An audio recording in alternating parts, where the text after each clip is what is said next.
ไปแจ้งสตุ้ยตัวบักสีดามาบ้านที่มาบ้านนี้มันสีดาวมันเป็นว่าดบหยาบักทั่วไปโอ้บักเกลือตัวนี้ใหญ่แล้วเนาะเด้เป็นดอกด้วยฮะ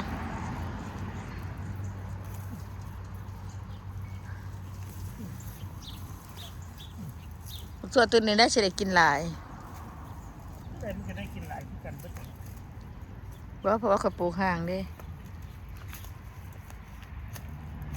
ตัวนั้นเป็นบักแตกขางนะฮะ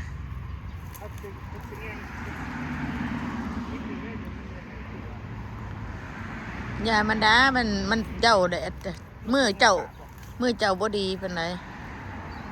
จะปลูกคล้องมือหอนพวกนี้เป็นหนามเลยฮะพวกนี้เป็นหนาม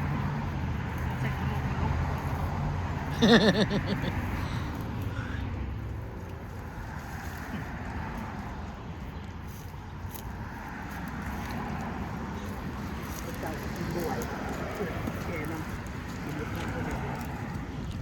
เป็นมะเขือน้ำบ่เถ่าเป็นมะเขือน้ำบ่บายบ่น้ำบ่บ่น้ำกินน้ำบริสุทธิ์บ่ได้เฮ็ดน้ำก็บ่อยากจับเลยเนาะคือน้อยบงได้2-3 อาทิตย์แล้วเด้สิงามนะบ่นะบงมะเขือขน้อยอยากกินแกงกินอ่อมนะมะเขือ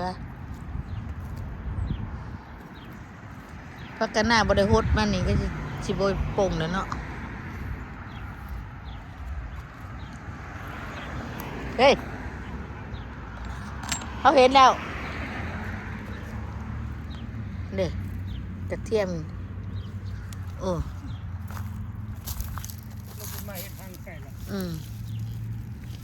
กระเทียมก็เดินเอาได้มาปลูกเป็นดอกเดี๋ยวได้พี่ดอกเดี๋ยวเป็นดอกเดี๋ยวจำดีเขาจะเอาไปขวดแล้วเท่าเนาะดอกกระเทียมเขาจะไปขวดวะอันนี้เพิ่งเดินมาชิวใหญ่จำได้พี่น้องต้นใหญ่ๆนี่สิเพิ่งชิวใหญ่จำได้แบบนี้สิขุดเบิ่งสิใหญ่อยู่บ่สมชาสมเดืออยู่บ่แล้วเท่าเนาะคนน้อยสิอันนั้นให้เบิ่ง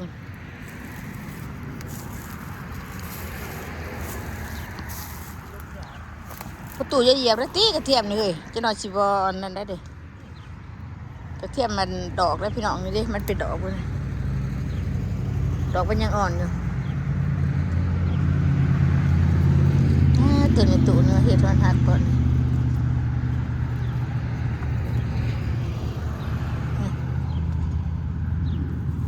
ดอกมันจะนอนกับสั้นดึงขึ้นนั่นนะสั้นขึ้นนะพี่น้องตอนมันยังอ่อนขน้อยโรคถิ่มคุดบวชเมื่อยแล้วก็ได้เศร้าเด็กคุดมาถิ่มไปนี่หัวกระเทียมตัวมันลายนะนั่นพ่อเฒ่าจะขวดนั่นขวดนี่มาเอาอยู่นี่ก็ได้เฒ่ากระเทียมนะนี่กินได้อยู่นอกพี่น้องเนาะคุดออกโอ้มีลายเติบอยู่เพิ่นจะคุดไปถิ่มน้ำคุดลายเลยนะขุดออกจากมันบริขุดเอาบนหัวมันนะพี่น้องที่ว่ามันเป็นกอนะบริเอาหัวออกบริขุดบะเบิดนะมันก็เป็นหัวเดียบปากใหญ่อยู่เป็นกีบอยู่โอเคเรียกตัวคอยปลูกก็ดันตัวจะปลูกนี่คอยปลูกเนาะมันบริเกี่ยวปลูกเด็กหัวมันหักยังเด็ดหัวบ่ขึ้นจะเกลือพวกเนื้อกระเทียมมันเป็นหลอกบนเลยพี่น้องห้องมันนอกไม่ได้อยู่ในลาด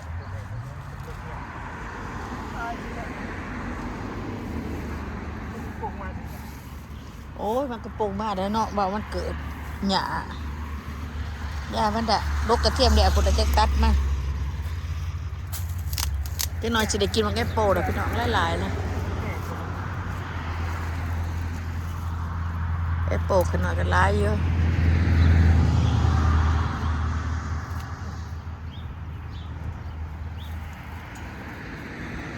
ทั้งเทิงไปก็บนจับลายเนาะเท่าเนาะ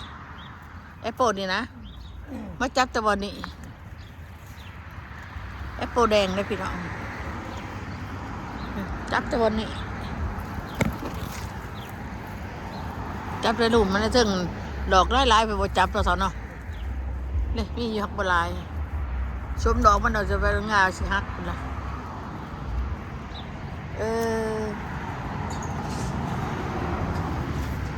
มันได้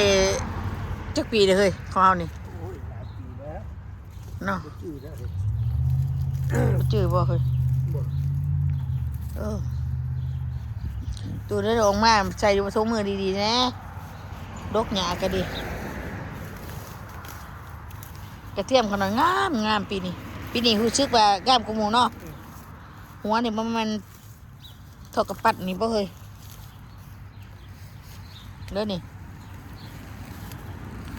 เด้อต้นนี่นะใหญ่บ่พี่น้องหัวมันใหญ่แท้ใหญ่บ้าได้นี่ต้นนี้มันดินดมแล้วมันก็ได้ต้นใหญ่นี่เลยต้นใหญ่ บ่มีมันมาทุกอย่าง ฮะไฟบอกให้รกบรกเลยกับบรกแล้วภาษาจะเราจะหักเยอะออกลองดูนี่งามได้พี่น้องปีนี้นะผู้ชึกว่าสิได้หัวใหญ่ลายอยู่มันห่างๆมันใหญ่ขนาดแต่เอามาบงใจให้มันห่างๆมันใหญ่เบิ่งมันหัวมันสิใหญ่จำไรจำเขาขายอยู่ตลาดบ่นี่แหละพยายามเฮ็ดให้มันห่างๆกว่าพี่นะตัวใดมันที่สีรกออกก็ไปไว้ห่างๆเนาะเถอะเนาะให้หัวมันใหญ่อันนั้นคอยปลูกได้ปีกายปีโอ้หญ้าตัวนี้มันดำใหญ่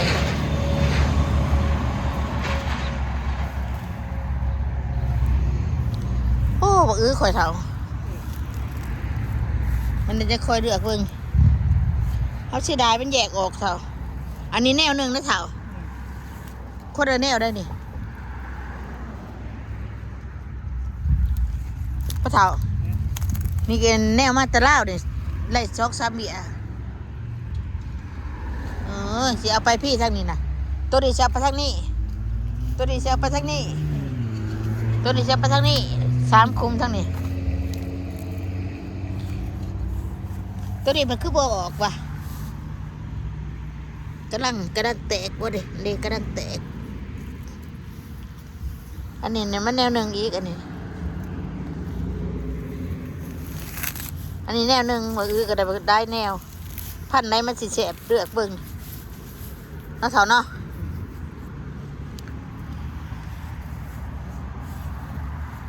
อันนี้ออกว่าอันนี้ปลูกบักหะบ่ได้ยังนั่นดื่มน้ำมาปลูกมันเลยจะได้ออกกับกินจะได้บอกกับยาละ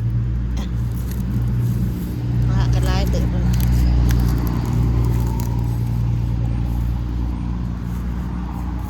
้วบวบขน้อยนี่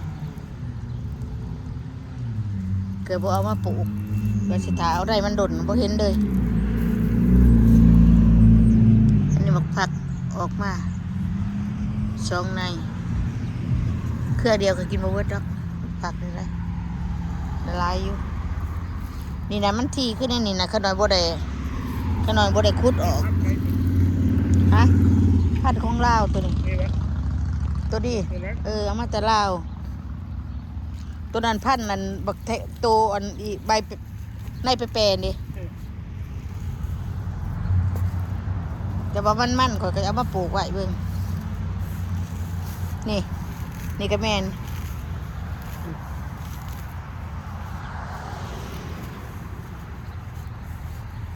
ตัวนั้นอันพันแขกร้ำถังโอ้ยเอาออกแม่จะโดยกระดงอันนั้นดงเหยียบนะเดี๋ยวพาไปรกมันบ่ทันจักประตูได้สิตื่นบ่ตื่นกระเถามันมาตื่นก็นะอันนี้พันตัวหนาๆไหนนี่นะแยกออกมันบ่มีปัญหาถ้าเขาสิแยกออกเขาจะเอาตัวนี้มานี่เอาตัวนั้นไปปลูก หลายคนเลยมันหา หลายก็บ่เป็นหยัง มันจะงำกันเลย โอ้ยบ่ใช่ปุ๋ยมันก็ขี้ดินดำบ่ใช่มันก็โอเคแต่มันบ่ได้นั่นจะพาไปรกมันจะพาไปรกมันจะมันเปื่อยมัน มันเปื่อยตัวใดเขายังบ่ฮู้ถ้ามันเปื่อยแล้วเจ้าบ่ได้อีกได้อหันจะได้ปลูกใหม่อีก ดำมาใส่ เอาขี้ดินดำตลาดมาใส่ยังวะเขายังว่าบ่ให้เอาเผาเฮ็ดหยังบักแตงบักเต่าคือกันเขาเบิ่งว่าตัวนั้นมันสิอยู่สิบ่อยู่ค่ะเอายังบ่ได้ฮู้ตัวใดมันอยู่ก็ดีตัวใดบ่อยู่มันเปื่อยเฮาก็เช็ดจังได๋ล่ะตู้นี้บ่มันเหยียบบักซะดีเขาบ่คุมนี่คือว่าเปรย์เจ็บๆเด้อบักซะดอยตัวนี้คือบ่งามว่าเฒ่าฮะคือบ่งามตัวนี้วะตัวอื่นคือพอเบิ่งตัวนี้ก็คือว่าบ่งามบักซะลอยชะลอยชะลอยฮะ เฮ็ดในปีนี้ก็บ่ทันดอก จ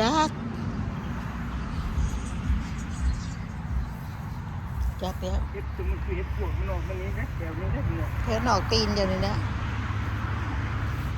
หนอกตีนเจ้านี่นะมันออกอย่าไปเคลียร์ ลายกันน้อยสิเอาไป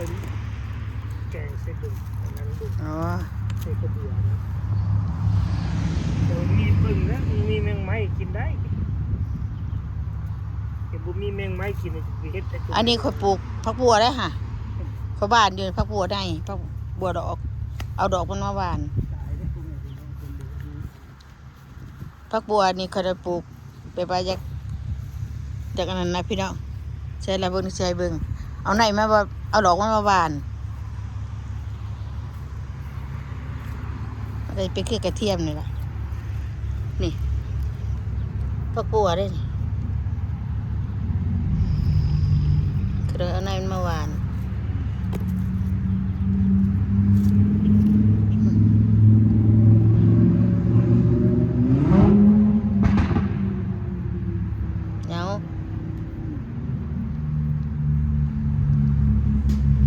ในมันบานปลูกขึ้นแต่บาน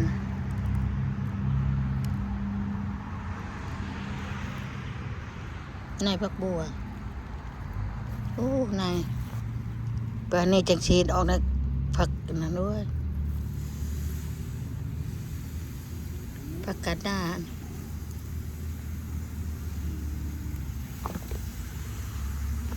บานผักกาดหน้าเนี่ยนี่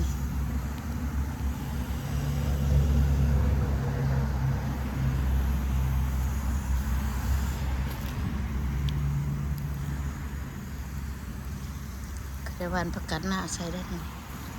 มันสิงามอยู่มันเป็นอันกิดินกกใหม่มันพุยมันบานใส่ตัวได้เกิดก็กินได้พี่น้องขน้อยก็ได้จะกินยังสารพัดเอาได้นี่จะเครือข้าวห่อก็มาปลูกกินเอาว่าโป่งซ้ำเครือข้าวห่อก็ได้ปลาเถาชิโฮดไปทีนี้คือมันยังสุ่มอยู่ใช้หางนกนี่วะ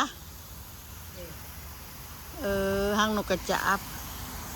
โอเคเนาะพี่น้องเอาเฮ้ย โอเคเด้อพ่อแม่พี่น้องที่ติดตามเขาพบมอกพบใจลูกหลาน14ทุกคนหน้าแหละ อยู่ดีไม่แห้ง กันเด้ออยู่ดีมีแฮง